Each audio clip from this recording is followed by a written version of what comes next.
আসসালামু আলাইকুম রহমতুল্লাহি ওবরকাতুহু। সম্মানিত দর্শক, বাংলাদেশের ওয়াজের মাহফিলে এই মুহূর্তে যাকে দেখার জন্য, যার কথা শোনার জন্যে বাঁধ ভাঙা জোয়ার, অঢেল মানুষ দিনে এবং রাতে ভিড় করেন, তিনি হলেন তরুণ ইসলামী বক্তা ডক্টর মিজানুর রহমান আজহারি। বিশ্ববিখ্যাত আল আজহার বিশ্ববিদ্যালয়ে তিনি পড়াশোনা করেছেন। কোরআনের তাফসির বা ইসলামিক আইন বা জুরিসপ্রুডেন্স এই সমস্ত বিষয় নিয়ে তিনি পড়াশোনা করেছেন। সজ্জন, নম্র, ভদ্র এবং তার বদনাম করার মতো এখনো পর্যন্ত কোনো কিছু শোনা যায়নি। তিনি সভামঞ্চে গিয়ে টাকা চেয়েছেন, হেলিকপ্টারে ছাড়া তিনি যাবেন না কোথাও, বা খুব বিতর্কিত রাজনৈতিক কথাবার্তা বলেছেন, এরকম কোনো বিষয় আসেনি। তার তারুণ্য এবং তার যে সৌম্য কান্তি মূর্তি, অর্থাৎ অসাধারণ সুন্দর লাবণ্যময় অভিব্যক্তি, তো এই সকল কারণে তিনি যাই বলেন না কেন ওটার পেছনে মানুষ ছুটতে থাকে। আমাদের দেশের যে মানুষের ধর্মবোধ, এটা যে কোনো ধর্মবোধই এখানে আসলে আনকন্ডিশনাল, কোনো শর্ত নেই, ইমানের মতোই। আমি যেমন দেখা গেল যে হিন্দু প্রধান এলাকাতে আমার জন্ম, আমি ভেবে পেতাম না যে কেন হাজার হাজার মানুষ, একজন দুজন নয়, 1 লাখও হতে পারে, তারা সেই কীর্তন শুনছে। আর কীর্তনের শব্দ কিছুই নয়, হরে রাম হরে কৃষ্ণ, ঢোল দিয়ে বাজাচ্ছে, ঢুনঢুনি করছে, এবং গেরুয়া পোশাক পরা কয়েকজন নারী এবং পুরুষ তারা এই কীর্তন পরিবেশন করছেন। ঘন্টার পর ঘন্টা মানুষ বসে এটা শুনতেন। আমি ভেবে পেতাম না যে ঠিক আছে, শুধু হরে রাম হরে কৃষ্ণ এতক্ষণ বসে কেন শুনছে। এরপর যেমন দেলোয়ার হোসেন সাঈদী সাহেবের মাহফিল, সবচেয়ে বড় মাহফিল, আমি ওনার যে চট্টগ্রামের মাহফিল হতো সেখানে একবার গিয়েছিলাম। যারা না গিয়েছেন তারা কল্পনা করতে পারবেন না। তো অসংখ্য মানুষ সেখানে যেতেন, 1 লাখ, 2 লাখ, 3 লাখ, 5 লাখ, 10 লাখ, আপনি এটাকে গুণে শেষ করতে পারবেন না। এত মানুষ সেখানে যেতেন এবং মন্ত্রমুগ্ধের মতো তার কথা শুনতেন। আমিও শুনেছি, আমার আব্বাও শুনতেন।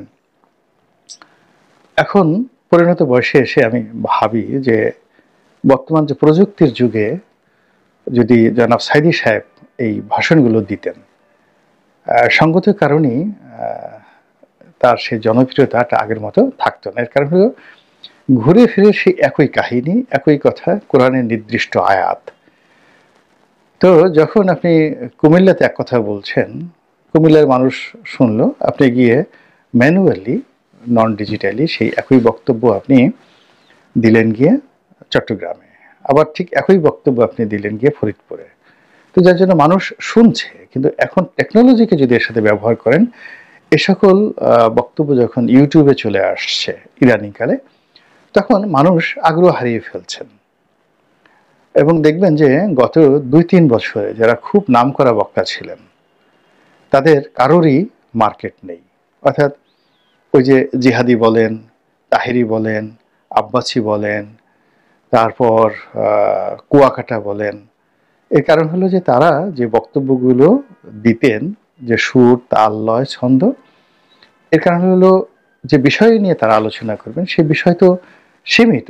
কোরআনের একটি মাত্র কোরআন, এখন আপনি সেটাকে যেভাবে বলেন না কেন, আপনার হাদিসের ব্যাখ্যা যেভাবে বলেন না কেন, ঘুরে ঘুরে এই গত আমরা 50 বছর, 100 বছর ধরে, বা 10,000 বই যদি আপনি পড়েন, কিংবা সেই 1000 বছরের পুরনো বই যদি আপনি দেখেন, তার সঙ্গে আজকের যুগে যে তাফসিরটা করলো খুব বেশি পার্থক্য নেই। তো এটা যখন ওপেন হয়ে যায় ফেসবুকের মাধ্যমে, ইউটিউবের মাধ্যমে, তখন আর সেই আকর্ষণটা থাকে না। ফলে সাইদী সাহেবের যে আকর্ষণ ক্যাসেটের জমানাতে যেভাবে ছিল কিংবা সিডির জমানাতে যেভাবে ছিল, কিন্তু এখন ইউটিউবের জমানাতে আপনি গিয়ে দেখেন যে তার সেই বক্তব্যগুলো এখন সেই আগের মতো মানুষ খাচ্ছে না। ফলে তিনি যদি উপস্থিত হতেন তার মার্কেট সেভাবে থাকতো না। ঠিক একইভাবে আজহারীর সাহেবের যে অবস্থা, তিনি যেখানে যাচ্ছেন অসংখ্য লোক হচ্ছেন, এবং এর আগে আওয়ামী লীগ সরকারের শেষ জমানাতে যখন তিনি এরকম আসতেন এবং তার এক একটা ভিডিও সেই 10 লাখ 15 লাখ 20 লাখ মানুষ দেখতেন, এবং ওই যে ইউটিউব চ্যানেল তার এই ভিডিওগুলো প্রচার করতো, তারা মাসে 20-25 লাখ টাকা ওই আমলে আয় রোজগার করতেন। তখন আমি বলেছিলাম যে এটা তিনি বেশি দিন করতে পারবেন না। তিনি সেটা বেশি দিন করতে পারেননি। সরকারের রোষানলে তিনি পড়েছিলেন এবং তিনি দেশ থেকে বাধ্য হয়েছিলেন। যদি সরকার তাকে রেখেও দিত, তবুও তার যে বক্তব্য, এখন জনাব তারেক মনোয়ার সাহেবের মাহফিলে যেহেতু মানুষ হয়, আজহারী সাহেবের যে ময়দান, সেই ময়দানে তার চেয়ে বেশি হতো না, এটাই স্বাভাবিক। তো দীর্ঘদিন পর জনাব আজহারী সাহেব আবার আসছেন এবং ওই আগের মতো লোকজন হচ্ছে, এবং যেভাবে প্রচার প্রপাগান্ডা চলছে তাতে করে কি হচ্ছে, তার এই যে জনপ্রিয়তা বা তার লোক সমাগম, এটি একেবারে জ্যামিতিক হারে কমতে থাকবে যদি এই অবস্থাতে বিনা বাধায় তাকে সব জায়গায় যেতে দেওয়া হয় এবং বক্তৃতা দিতে দেওয়া হয়। এগুলো মারাত্মকভাবে কমতে থাকবে। এই গেল এক। কিন্তু যে সমস্যাটা নিয়ে আমি বলতে চাচ্ছি সেটি হলো জনাব দেলোয়ার হোসেন সাঈদীর যে পরিণতি। আমি মনে প্রাণে বিশ্বাস করি তিনি যুদ্ধ অপরাধের সঙ্গে জড়িত ছিলেন না, তিনি ধর্ষণ করেননি। এমনকি জামাতের যে রাজনীতি, সেই রাজনীতিতে তার যে অভিষেক, এটি ৭১ মুক্তিযুদ্ধের পরে হয়েছে, নট আগে। যেমন আমাদের এখন জামাতের যে শফিক সাহেব আছেন, তিনি সবাই জানেন যে জাসদ ছাত্রলীগ করতেন এবং অনেক পরে তিনি এসেছেন। ফলে ৭১-এর দায় তার নেই। কিন্তু জামাত যেটা করেছে সেটা হলো সাঈদী সাহেবের যে জনপ্রিয়তা, এটাকে পলিটিক্যালি তারা ব্যবহার করার চেষ্টা করেছেন, এবং সাঈদী সাহেব বুঝে হোক না বুঝে হোক তিনি সেই জনপ্রিয়তার স্বাদ আহ্লাদ গ্রহণ করেছেন, এমপি হয়েছেন এবং দলকে রাষ্ট্র ক্ষমতায় নেওয়ার জন্য তিনি প্রাণপণ করেছিলেন। কিন্তু তিনি ডিবিতে একাধিক সাক্ষাৎকার দিয়েছেন, এবং তিনি যখন জেলখানাতে ছিলেন অনেক আপনজনের কাছে তিনি বলেছেন যে তার জীবনের সবচেয়ে বড় ভুল হলো জামাতে যোগদান করা। This is fact. এর কারণ হলো, আমি যতটুকু তাকে জানি, চিনি, তার পরিবারের সাথে সম্পৃক্ত আছি, এবং তার মামলাটা যেভাবে ফর্মুলেট হয়েছে, তো সেখানে তিনি যদি জামাত না করতেন তার এই দুরবস্থা হতো না, আবার তিনি যদি জামাত ত্যাগ করতেন তারও এই দুরবস্থায় তাকে পড়তে হতো না। তো সাঈদী সাহেব যে পরিণতির মধ্যে পড়েছিলেন, তরুণ বা যুবক জনাব আজহারী, তিনিও সম্ভবত একই বিপদে পড়তে যাচ্ছেন।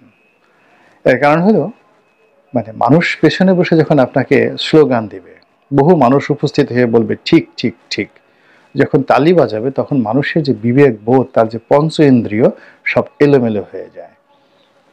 একটা জাস্ট হালকা কথা বলি, শেখ হাসিনার যে মাননীয় সাবেক প্রধানমন্ত্রী, তার যে বিআই ইঞ্জিনিয়ার মোশাররফ সাহেব, তো ওনার সঙ্গে আমার খুব ভালো সম্পর্ক ছিল। আমি সদরপুর চরভদ্রসন এই আসনের এমপি প্রার্থী ছিলাম, আর উনি ফরিদপুর সদরের। তো ওখানে সাজেদা চৌধুরীর একটা গ্রুপ ছিল, আরও অনেকগুলো গ্রুপ ছিল, কিন্তু আমরা দুজন একসঙ্গে রাজনীতি করার চেষ্টা করেছি। তো এই সুবাদে উনি দুঃখ করে বলতেন যে রনি দেখো, আমি সেই 65-66 সনে এক্সিকিউটিভ ইঞ্জিনিয়ার ছিলাম ওই জামানাতে, এবং তিনি ফরিদপুরে খুব সম্ভ্রান্ত পরিবারের, দুটো পরিবার, তার বাবা নুরু মিয়া ফরিদপুরে খুবই সম্ভ্রান্ত এবং নামকরা লোক ছিলেন, এবং আকমাল ইবনে ইউসুফ, কামাল ইবনে ইউসুফ, তাদের পরিবার একই পরিবারের তারা লোকজন। তো ফরিদপুরের সত্যিকার অর্থে ব্লু ব্লাড বলতে এই পরিবারটা প্রধানতম। তো তিনি আমাকে বলছিলেন যে দেখো, সেই 65-66 সনে যখন আমি সরকারি চাকরি করতাম এক্সিকিউটিভ ইঞ্জিনিয়ার রূপে, তারপরে জাতিসংঘে চাকরি করেছি, এবং উনি অনেক সার্টিফিকেট আমাকে দেখাতেন যে একটা দেশের কান্ট্রি চিফ হিসেবে আফ্রিকার বহু দেশে তিনি দায়িত্ব পালন করেছেন। তো তিনি যখন রাজনীতি করতে এলেন ফরিদপুরে, তখন একেবারে রাস্তার সাধারণ যারা আওয়ামী লীগ করে কিন্তু পেশায় নাপিত, আওয়ামী লীগ করে কিন্তু পেশায় ঝাড়ুদার, তো সেই সমস্ত লোকও তাকে বাপমা তুলে গালাগালি করা শুরু করে দিল। তখন তিনি বললেন যে দেখো, এই সমস্ত শুনলে একবার মনে হয় যে রাজনীতির কপালে লাথি মেরে চলে যাই। তাই বললাম, যান না কেন? বলে, যাই না এই কারণে যে পিছন থেকে যখন আবার শত শত হাজার হাজার মানুষ স্লোগান দেয় মোশাররফ ভাই জিন্দাবাদ, তখন আর মাথা ঠিক থাকে না।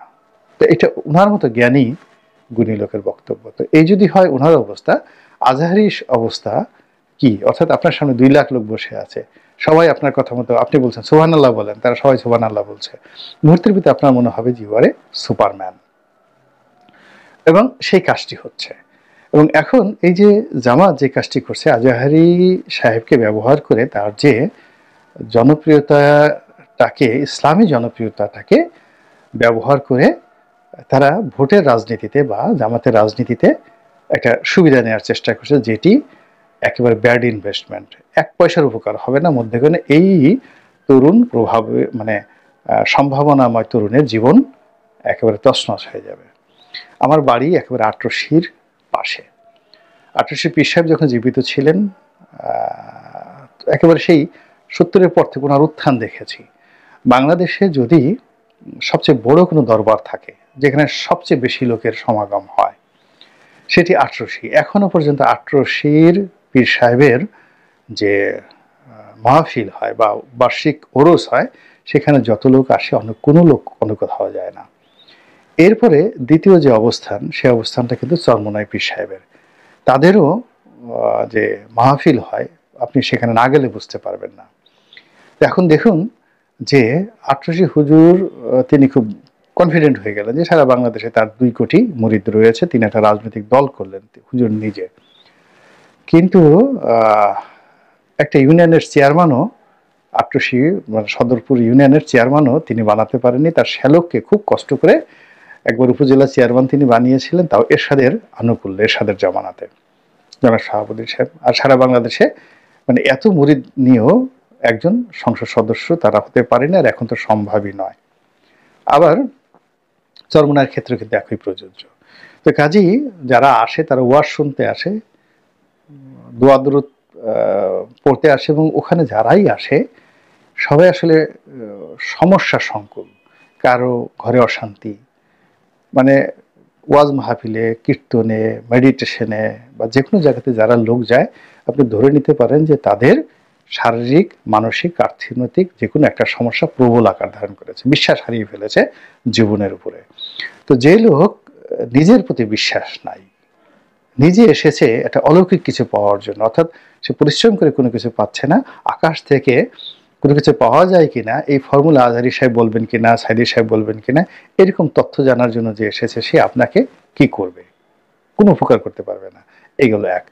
2 নম্বর হলো যে আমি আমার ক্ষুদ্র অভিজ্ঞতা দেখেছি, যখন আমার বাড়ির পাশে চন্দ্রপাড়া, খুব বড় পীর সাহেব, তারপরে আটরশি, আমার যে দাদির ভাই ইনি ছিলেন চরমুকিন্দের পীর সাহেব, এবং ওই পীর সাহেব ফরিদপুরের মধ্যে সবচেয়ে পুরনো পীর। আমাদের ওই বাড়িতে প্রায় 200 বছরের পুরনো ট্র্যাডিশন রয়েছে। তো আমাদের ওই অঞ্চলগুলোতে হাজী শরীয়তুল্লাহর পাশে রয়েছে আপনার শিবচরে হাজী শরীয়তুল্লাহর বংশধররা। তো এই যে পীর মাশায়েখদের যে কর্মকাণ্ড, তাদের মাজার কেন্দ্রিক, পীর কেন্দ্রিক যে কর্মকাণ্ড, এই জিনিসগুলো খুব ঘনিষ্ঠভাবে আমার দেখার সুযোগ হয়েছে।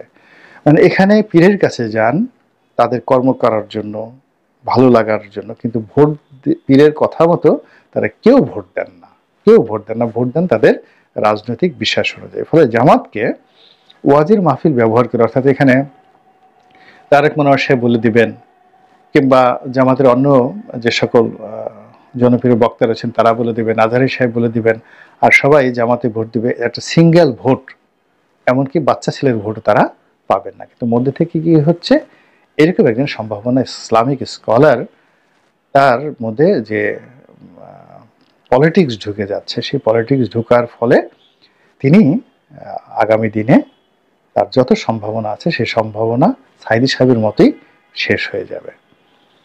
আল্লাহ আমাদের সবাইকে হেদায়েত দান করুন এবং হেফাজত করুন। আসসালামু আলাইকুম ওয়া রাহমাতুল্লাহি ওয়া বারাকাতুহু।